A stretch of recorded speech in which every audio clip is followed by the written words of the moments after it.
Welcome to Star Bios, the podcast where we delve into the fascinating lives of Hollywood's most iconic stars. I'm your host, Casey Gold, and today we're shining the spotlight on the inimitable Grace Kelly, a woman whose elegance, talent, and tragic fate have captivated audiences for generations. With her icy blonde beauty, effortless charm, and undeniable talent, Grace Kelly is an enduring symbol of old-school Hollywood glamour. And yet, her life was so much more than just a pretty face. Born on November 12, 1929, in Philadelphia, Pennsylvania, Grace Patricia Kelly was the third of four children to John Brendan Kelly Sr. and Margaret Catherine Major.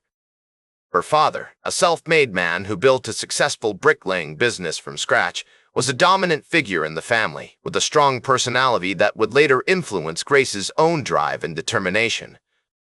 The Kellys were an athletic family, and young Grace was encouraged from an early age to develop her physical skills, particularly in swimming and tennis, sports that would become lifelong passions.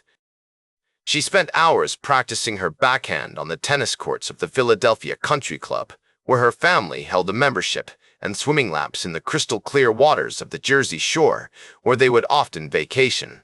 Growing up in a strict Catholic household, Grace attended Ravenhill Academy, a prestigious Catholic girls' school in Philadelphia, where she developed a strong sense of discipline and responsibility.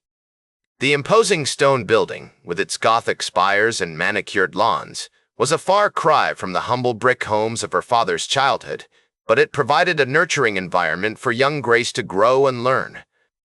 Her parents, though not artistic themselves, encouraged their children's creative pursuits, and Grace's mother, Margaret, a former model with a flair for drama, instilled in her daughter a love of fashion and beauty. The Kelly family's comfortable upbringing and social status also afforded them the opportunity to travel, with frequent trips to Europe, where they would visit famous landmarks like the Eiffel Tower and the Colosseum, broadening Grace's horizons and fostering a sense of adventure that would stay with her throughout her life. As a child, Grace was a shy and introverted girl, often feeling overshadowed by her more outgoing siblings. Her brother Jack, 3 years her senior, was a charismatic leader who excelled in sports, while her sister Peggy, 2 years older, was a free-spirited artist who loved to paint and dance. But despite her reserved nature, Grace found solace in acting, making her stage debut at the age of 11 in a school play production of Don't Feed the Animals. This early experience sparked a passion for performing that would eventually lead her to pursue a career in theater and film. With the support of her family, particularly her mother, who recognized her daughter's talent and encouraged her to take risks, Grace began to develop her craft, attending drama classes at the prestigious American Academy of Dramatic Arts and participating in local theater productions. The 1940s were a transformative time for the Kelly family, with John Kelly Sr.'s business thriving and the family's social status rising. The Kellys moved to a larger home in Philadelphia's affluent East Falls neighborhood, where they became an integral part of the local community. As Grace entered her teenage years, she began to develop her own sense of style and identity, influenced by the fashion icons of the time, such as Katharine Hepburn and Ingrid Bergman. She spent hours poring over fashion magazines like Vogue and Harper's Bazaar, admiring the elegant designs of couturiers like Christian Dior and Coco Chanel.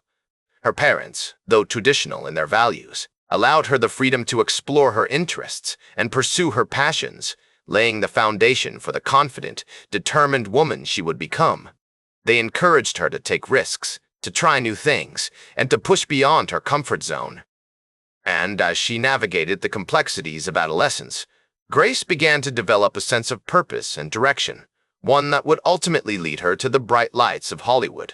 As the United States entered World War II, the Kelly family, like many Americans, felt the impact of the conflict. John Kelly Sr. was involved in various wartime efforts, including serving as the head of the Federal Housing Administration's war housing program, and his business played a significant role in supporting the military. The war years also saw Grace's older brother, Jack, serve in the Navy, further emphasizing the sense of duty and responsibility that defined the Kelly family. For young Grace, These formative years were marked by a growing awareness of the world beyond her privileged upbringing as she began to understand the complexities and challenges faced by those around her. She remembered the rationing and shortages, the air raid drills and blackouts, and the sense of uncertainty that hung over everything like a cloud. But she also remembered the sense of community and camaraderie that developed during this time, as neighbors came together to support one another, and families rallied around their loved ones serving overseas. And as she looked out at the world beyond her sheltered existence, Grace began to feel a sense of restlessness, a desire to make a difference, to leave her mark on the world. The intersection of these influences would ultimately shape her into the talented, poised, and enigmatic woman who would capture the hearts of audiences worldwide. And it's here, in the quiet moments of reflection, that we see the first glimmerings of the icon she would become. A woman of intelligence and wit, of beauty and charm, but also of substance and depth. As the 1950s dawned, a decade marked by optimism and post-war prosperity, Grace Kelly's career began to gain momentum, with her landing a contract with MGM Studios in 1951. This pivotal moment marked the beginning of her ascent to stardom, as she embarked on a journey that would take her from the stages of New York, where she had honed her craft, to the silver screens of Hollywood, a city bathed in the golden glow of promise and possibility. One of her earliest notable roles was in the 1952 film High Noon, directed by Fred Zinnemann, where she played the part of Amy Kane, the bride of Marshal Will Kane, played by Gary Cooper. This performance not only showcased her acting abilities, but also introduced her to a wider audience, cementing her status as a rising star and earning her critical acclaim for her nuanced portrayal of a woman torn between her love for her husband and her Quaker upbringing. The set of High Noon was a baptism by fire for Kelly, who found herself working alongside seasoned actors like Gary Cooper and Lloyd Bridges.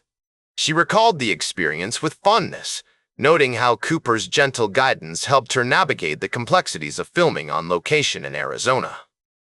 As she stood beside Cooper, watching the sun beat down on the dusty streets of Hadleyville, Kelly felt an overwhelming sense of responsibility to bring depth and authenticity to her character. In the following year, 1953, Kelly's talent was further showcased in the film Mogambo, directed by John Ford, where she starred alongside Clark Gable and Ava Gardner. Her portrayal of Linda Nordley, a beautiful and alluring woman, demonstrated her range and versatility as an actress. This role also marked a significant milestone in her career, as it earned her a Golden Globe nomination for Best Supporting Actress. The filming of Mogambo took Kelly to the scorching savannas of Africa, where she faced numerous challenges, including harsh weather conditions and treacherous terrain. Yet, she persevered, using these experiences to inform her performance and bring a sense of grit and determination to her character. Kelly's collaboration with renowned director Alfred Hitchcock began in 1954 with the filming of Rear Window. Her iconic performance as Lisa Fremont, a high-fashion model and the girlfriend of James Stewart's character, L.B. Jeffries, solidified her position as a leading lady in Hollywood. The film's success can be attributed, in part, to Kelly's ability to bring depth and nuance to her character, making her more than just a pretty face. Hitchcock, known for his meticulous attention to detail, pushed Kelly to explore the complexities of Lisa's character, encouraging her to experiment with subtle expressions and body language.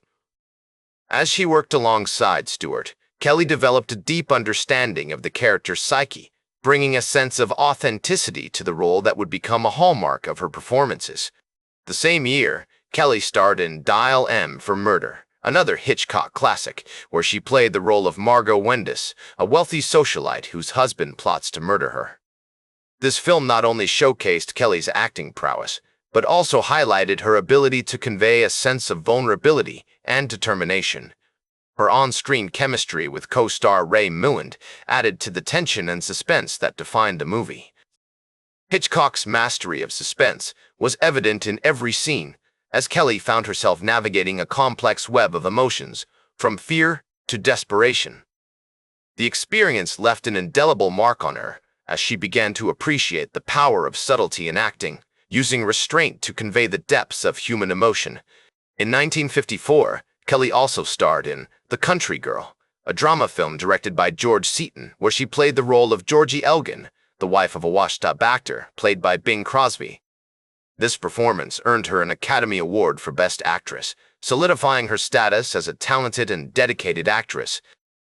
As Kelly once said, "The most important thing in life is to learn how to give out love and let it come in," reflecting her approach to acting and her ability to convey complex emotions on screen. The filming of The Country Girl was an emotionally charged experience for Kelly, as she delved into the complexities of Georgie's character, exploring themes of love, loss, and redemption. Kelly's collaboration with Hitchcock continued in 1955 with the filming of To Catch a Thief. Her performance as Frances Stevens, a beautiful and charming socialite, showcased her ability to play a character who was both alluring and mysterious. The film's success was largely due to the on-screen chemistry between Kelly and co-star Cary Grant, making it one of the most memorable films of the decade. As they navigated the picturesque landscapes of the French Riviera, Kelly found herself drawn to Grant's charming persona, their characters' banter and repartee adding a spark to the film that would become a hallmark of their on-screen partnership. Throughout her career, Kelly's dedication to her craft and her ability to bring depth and nuance to her characters earned her widespread acclaim. She was not only an actress but also a student of human nature, using her experiences to inform her performances and create complex, multi-dimensional characters that continue to captivate audiences today. As she navigated the complexities of Hollywood, Kelly remained committed to her art, always seeking new challenges and opportunities for growth. In 1955, Kelly's personal life took a dramatic turn when she met Prince Rainier III of Monaco at a charity event in the United States. The meeting sparked a romance that would change the course of her life forever, as she found herself torn between her love for the prince and her passion for acting. As she stood beside Rainier, watching the sun set over the Mediterranean, Kelly knew that she had to make a choice, one that would ultimately lead her down a path of royalty and duty, but also of great personal fulfillment. As Grace Kelly's romance with Prince Rainier III of Monaco blossomed, she found herself at a crossroads, torn between her passion for acting and her love for the prince. The sun-kissed Mediterranean landscape, with its crystal-clear waters and picturesque villages, served as a breathtaking backdrop for their whirlwind romance. In 1956, she made the difficult decision to retire from acting and marry Rainier, becoming the Princess of Monaco. This choice marked a significant turning point in her life, as she traded the spotlight of Hollywood for the dignified role of royal consort. The wedding, held on April 19, 1956, was a grand affair, with guests from around the world in attendance. The ceremony took place at the majestic St. Nicholas Cathedral in Monaco-Ville, its stunning architecture and beautiful gardens providing an elegant setting for the union. Kelly's transition to royal life was not without its challenges, as she had to navigate the complexities of protocol and diplomacy. She approached her new role with dedication and poise, drawing upon her experiences as an actress to adapt to the demands of royal etiquette. As Princess of Monaco, Kelly devoted herself to philanthropic work, supporting various causes, including children's welfare and the arts. Her commitment to these endeavors was genuine and heartfelt, reflecting her deep empathy for those in need. She also became a patron of the arts, promoting Monegasque culture and heritage through her support of local artists, musicians, and writers. The princess's love for the arts was evident in her tireless efforts to preserve and promote the unique cultural identity of Monaco. Kelly's marriage to Rainier produced 3 children, Caroline, Albert, and Stephanie. Despite her new responsibilities as a mother and royal consort, Kelly never lost her love for acting, and she continued to support the film industry, attending premieres and festivals. Her presence at these events was always met with admiration and respect, as she remained an iconic figure in the world of cinema. The princess's dedication to her family was evident in the way she balanced her royal duties with her role as a mother, ensuring that her children received a nurturing and stable upbringing. In the 1970s and 1980s, Kelly's health began to decline, and she suffered a series of strokes which left her partially paralyzed. Despite her poor health, she remained committed to her royal duties and continued to support her family. Her courage and resilience in the face of adversity were an inspiration to those around her, as she faced each challenge with determination and dignity. On September 14, 1982, Kelly's life was tragically cut short in a car accident on the French Riviera. She was just 52 years old, leaving behind a legacy that would continue to inspire generations to come. The news of Kelly's death sent shockwaves around the world, and she was mourned by fans and colleagues alike. Her legacy as an actress and a princess has endured, with many regarding her as one of the most iconic and influential women of the 20th century. As Frank Sinatra once said, Grace was a real lady, a beautiful woman with a heart of gold. Her dedication to her craft, her passion for life, and her commitment to her family and philanthropic work have left an indelible mark on history. Today, Kelly's films continue to be celebrated for their timeless elegance and sophistication. Her partnership with Alfred Hitchcock is particularly noteworthy, as it produced some of the most iconic movies of all time, including Rear Window, Dial M for Murder, and To Catch a Thief. The Monegasque royal family continues to thrive, with her children and grandchildren carrying on her legacy. The Princess Grace Foundation, established in her honor, supports emerging artists and performers, ensuring that her love for the arts continues to inspire future generations. We see in her story the importance of embracing change and finding one's true purpose. That's all for today's Star Bios. Remember to like, share, and subscribe. And until next time, I'm Casey Gold, reminding you to keep shooting for the stars.